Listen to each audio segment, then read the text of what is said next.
ठंडा लगता कि गौरव कि तोहरा मोहब्बत में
तू कहू के का दिले बड़ा तू कहू के दिले बड़ा दिल दे दिया है जान देंगे तो धोखा नहीं करेंगे पूछी दिले बड़ा हाँ तो तू तो सपने में देवे दो तू कम हवा।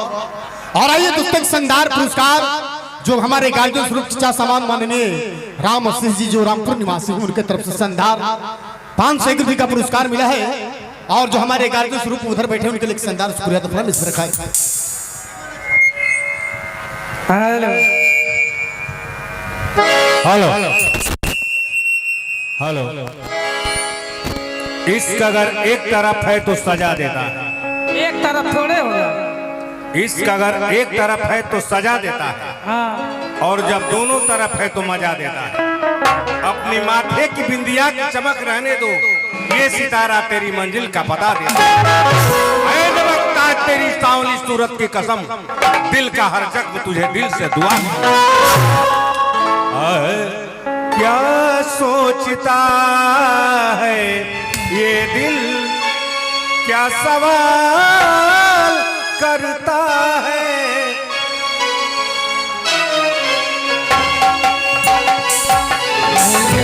दिल